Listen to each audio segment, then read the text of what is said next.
All India Radio presents Morning News.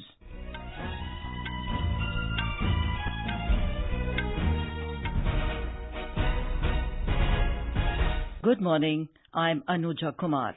The headlines. Over 64% voting recorded in 6th phase of Lok Sabha elections. Campaigning for 7th and final phase of polls intensifies. Election Commission says no violation of code in Niti Aayog sharing data with the Prime Minister's office during polls. A 9-member central team reaches Odisha to take stock of the situation in cyclone-affected areas. WTO ministerial meeting of developing countries begins today in New Delhi. In Sri Lanka, overnight curfew imposed in several areas following attacks on mosques and business installations. And in IPL Cricket, Mumbai Indians lift the trophy for 4th time by defeating Chennai Super Kings.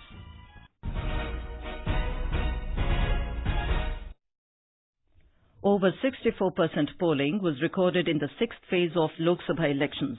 59 constituencies spread over 7 states went to the polls in this phase yesterday. According to Election Commission's voter turnout app, West Bengal recorded the highest poll percentage of 81.69, followed by 70.07% in Haryana and 65.26% in Madhya Pradesh. While Jharkhand recorded a poll percentage of 64.50, it was 60.50 in Delhi, 59.29% in Bihar, and 54.75% in Uttar Pradesh.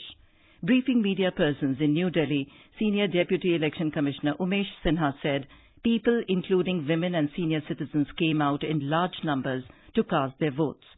Out of 543 parliamentary constituencies in the country, the polling is over in 483 parliamentary constituencies. So effectively 88.9% of the parliamentary constituencies have concluded their polling till the 6th phase of elections. Campaigning for the 7th and last phase of Lok Sabha elections has further intensified.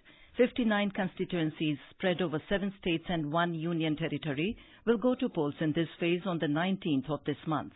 Voting in this phase will take place for 13 seats each in Uttar Pradesh and Punjab, 9 in West Bengal, 8 seats each in Bihar and Madhya Pradesh, all 4 seats in Himachal Pradesh, 3 seats in Jharkhand, and lone seat of Chandigarh. In Himachal Pradesh, major political parties are leaving no stone unturned to woo the voters. More from our correspondent. Today, senior BJP leader and Prime Minister Narendra Modi will address election rally at Solan. Being the first major rally in the Shimla Lok Sabha segment, BJP leaders are leaving no stone unturned to make it a success and ensure that maximum crowd would be present. Tomorrow, Priyanka Gandhi Vadra, General Secretary of Congress Party, will campaign at Thiog of Shimla and Sundarnagar of Mandi district. 45 candidates are in the fray for the May 19 election to the 4 Lok Sabha seats of the state. Sanjeev Sundariyal, AIR News, Shimla. In Punjab, all 13 seats will go to polls in the 7th phase. More from our correspondent. Prime Minister Narendra Modi will address a public rally at Mansa today, which falls in Bathinda parliamentary constituency. Simrat Kaur Badal is SAD BJP candidate from Bathinda. Yesterday, also many big leaders organized rallies in Punjab. Mayawati addressed a rally in Hoshiarpur, while Amit Shah addressed a Vijay Sankalp rally in Amritsar. The national convener of Aam Aadmi Party, Arvind Kejriwal, is also coming to Punjab today. He will campaign for his candidates in various areas of Punjab till May 17. In Gurdaspur constituency, Dharmendra, famous hero, is canvassing for his son Sunny Deol. Ashwini Kumar Sharma, AIR News, Chandigarh. In Uttar Pradesh, the remaining 13 seats will go to polls in the last phase. Our correspondent reports that the leaders of various parties are extensively campaigning for their party candidates. BJP senior leader and Chief Minister Yogi Adityanath will campaign in Gorakhpur, Maharajganj and Devariya constituencies today. Other BJP leaders, including Keshav Prasad Maurya, Sadhvi Niranjan Jyoti and JP Nadda, will also address rallies and poll meetings at Ghosi, Varanasi, Salempur, Kushinagar. Congress leader Jyotiraditya Scindia will also campaign in Kushinagar. Samajwadi Party President Akhilesh Yadav and BSP Supremo Mayawati will address joint rallies at Gorakhpur and Gazipur. MS Yadav reporting for AIR News from Devariya. In Madhya Pradesh, 82 candidates are in the fray for 8 parliamentary constituencies of Indore, Khandwa, Mandsaur, Dewas, Ujjain, Dhar, Khargone and Ratlam. A report. Senior BJP leader and Prime Minister Narendra Modi will address a rally at Ratlam today. Congress leader Priyanka Gandhi Vadra will hold a public meeting in Ratlam and roadshow in Indore. Union Minister Nitin Gadkari will interact with the prominent citizens in Dewas and Indore, while Gujarat Chief Minister Vijay Rupani also in Indore today to campaign for party candidate. In addition to this, many other leaders, including Madhya Pradesh Chief Minister Kamal Nath, BJP Vice President Shivraj Singh Chauhan will also be busy in campaigning in this region. Sanjeev Sharma, AIR News, Bhopal. The Election Commission said it has found no violation of poll code in Niti Aayog sharing data with the Prime Minister's office on places where Prime Minister Narendra Modi was set to campaign for the ongoing Lok Sabha elections. Talking to media persons in New Delhi, Senior Deputy Election Commissioner Sandeep Saxena said the poll body has disposed of the complaint as the Prime Minister is exempted from the provision that bars ministers from combining official visits with campaigning. Mr. Saxena said the exemption to the Prime Minister was given in October 2014 and it was not a one-time exemption but a standing instruction. Heads and representatives of 20 election management bodies from across the world have arrived in New Delhi to witness the ongoing Lok Sabha elections. Addressing the participants, Chief Election Commissioner Sunil Arora reiterated that the Commission is firmly committed to ensure free, fair and robust elections in the country. Mr. Arora said further efforts would be made to make the election process more robust, ethical, inclusive, accessible and participative. According to an official release, senior officials of the Election Commission made comprehensive presentations to apprise the foreign delegates on the role and responsibilities of the Commission of India and various challenges in planning and organizing elections in the world's largest democracy. The Election Commission has removed the District Magistrate of Bankura in West Bengal, Uma Shankar S., from his post.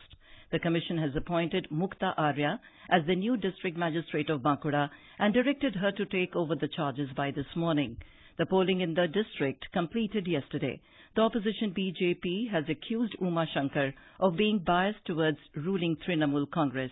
Deputy Election Commissioner Sudeep Jain will review the poll preparedness for the 7th phase at a high-level meeting in Kolkata this morning. The Election Commission has censured BJP leader and Union Minister Giriraj Singh for his communal remarks during Lok Sabha poll campaigning in Begusarai district of Bihar. The poll body also condemned his statement and asked him to be careful with his utterances during the enforcement of the Model Code period. This is All India Radio giving you the news. For quick news updates, follow us on Twitter at AIR News Alerts. News Services Division of All India Radio is broadcasting a special live program, Janadesh 2019, on the developments related to the general elections 2019. Tune in to the FM Gold channel of AIR from 4:05 p.m. to 4:30 p.m. every day till the announcement of results to listen to this special program.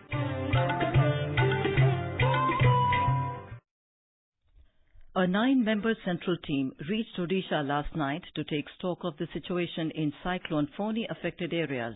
The interministerial team is being led by Additional Secretary of Ministry of Home Affairs, Vivek Bharadwaj. The team will be split into 2 groups. They will visit Puri and Khurda districts, the worst affected by the cyclone, today and tomorrow. Details from a correspondent. Before beginning the 3-day on-the-spot assessment in the affected areas today, the team members will discuss with Special Relief Commissioner Vishnupada Sethi about the overall situation in relief and restoration work carried out by the state government. The team will visit the worst-affected Puri and Khurda districts today and tomorrow. Another central team led by Power Secretary to visit the affected areas today and assess the damage caused to the power and allied sectors by the cyclone. SN Patnaik, AIR News, Sambalpur. In Assam, curfew has been extended for another 24 hours in violence-affected Hailakandi district. District administration announced last night that curfew will continue till 7 a.m. on Tuesday. However, authorities have decided to give a 6-hour relaxation in curfew from 9 a.m. to 3 p.m. today. Restrictions on internet continues in entire Barak Valley region. Curfew was imposed in Hailakandi on Friday following violence between two groups that claimed one life and left several injured. The World Trade Organization WTO ministerial meeting of developing countries will begin in New Delhi today. The two-day meeting is being held at a time when the multilateral rule-based trading system is facing serious and grave challenges. More from our correspondent. 16 developing countries and 6 least developed countries are participating in the meeting. It includes China, South Africa, Brazil, Saudi Arabia, Turkey, Kazakhstan and Bangladesh. It is an effort to bring together the developing countries and least developed countries on a platform for sharing common concerns on various issues affecting WTO and work together to address the issues. The two-day meeting will provide an opportunity to the countries to build consensus on how to move forward on the WTO reforms while preserving the fundamentals of the multilateral trading system enshrined in the WTO. Anupam Mishra, AR News, Delhi. In Sri Lanka, overnight curfews were imposed in several areas following tense situation and attacks on Muslim religious places and business installations. Police curfew was imposed within Kuliapitiya, Bingiria and Dumalsoria police divisions to defuse a tense situation. A report. Several shops and mosques came under attack since yesterday in areas around 80 km north of Colombo.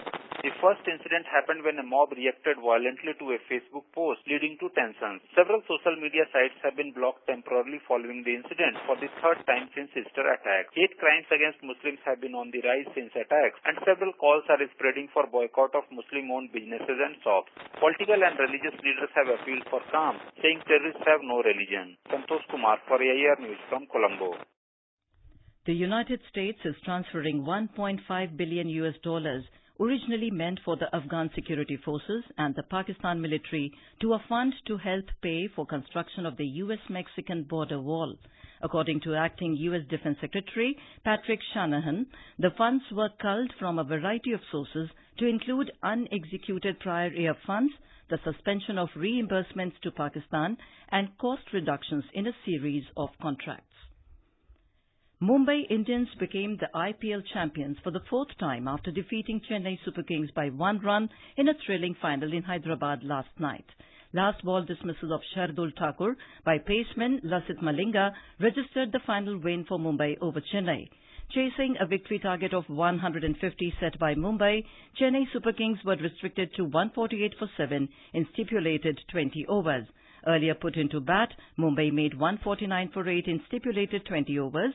Kieran Pollard top-scored with his unbeaten 41-run knock, while opener Quinton de Kock scored 29. And now for an overview of today's newspapers, it's over to Subhadra Ramachandran. Thank you, Anuja. Almost all the dailies have covered the lower turnout of voters in Delhi under the sixth phase of elections yesterday. Delhi polling sinks 5%, lowest polling recorded in New Delhi, writes The Hindu. The Pioneer reports highest 80% polling in Bengal amid large-scale violence. The Tribune states turnout in Haryana lower than 2014 election. On the back of harsh summer and drought in large parts of India, the Indian Express writes first challenge for next government, food inflation set to return. Writing about the easing of environmental clearance processes and official data reports, green nods eased in 5 years of NDA government, cites the Hindustan Times. Under the headline, Assam produces an orchid linked to the Orient, the Hindu writes about the smallest Japanese orchid in terms of size and duration of bloom discovered by an Assam forest officer. And finally, Vande Bharat, India's first semi-high-speed train, is set to get a body double that doesn't have any of its faults, informs the Hindustan Times. With that, it's back to you, Anuja. Thank you, Subhadra. And now, before we end the bulletin, the headlines once again. Over 64% voting recorded in sixth phase of Lok Sabha elections. Campaigning for seventh and final phase of polls intensifies. Election Commission says no violation of code in Niti Aayog sharing data with the Prime Minister's office during polls. A 9-member central team reaches Odisha to take stock of the situation in cyclone-affected areas. WTO ministerial meeting of developing countries begins today in New Delhi. In Sri Lanka, overnight curfew imposed in several areas following attacks on mosques and business installations. And in IPL Cricket, Mumbai Indians lift the trophy for the fourth time by defeating Chennai Super Kings. And with that, we end the morning news. Have a nice day.